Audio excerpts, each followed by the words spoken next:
If you have hourly employees that you pay a non discretionary bonus to, you will want to watch this video all the way through. I recently read about an Ohio based employer who had to pay over $56,000 in back wages and liquidated damages after a Department of Labor investigation.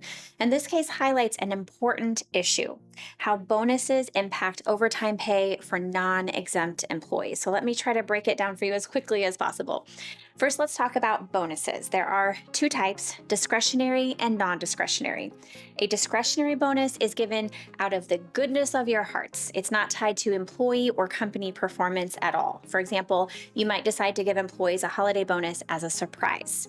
In contrast, a non discretionary bonus is tied to performance, such as meeting sales targets or achieving specific goals. So, why does this distinction matter?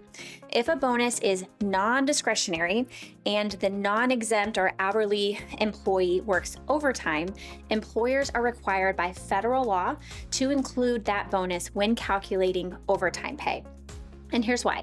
If you only take into consideration the employee's hourly rate of pay when determining the overtime hourly rate, the employee's total wages are not being considered since the bonus is not part of that calculation.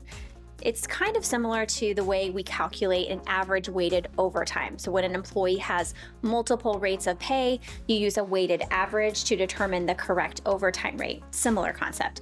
Now, if you didn't know that, and now you're very nervous about how much overtime you were supposed to be paying all along, it may help to know that the OT on a bonus usually doesn't break the bank because the calculation is determined based on the entire period, and you're only paying the halftime rate on only the overtime hours. So if you use the federal time and a half calculation as an example, keep in mind certain states, certain local jurisdictions are going to be a different calculation. But if you use the time and a half, you're only paying the half part because you've already paid the regular wages. So let's say, for example, you paid a $1,000 bonus for a 4-week period that the employee worked 20 hours of overtime in.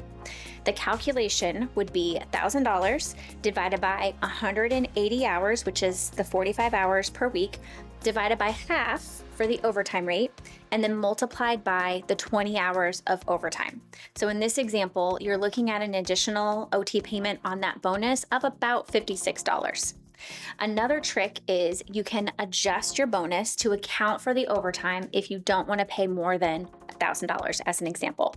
We have a handy spreadsheet calculator for this. If you want it, just reach out to us at team@amplifiedhr.com and someone from our team will get it over to you.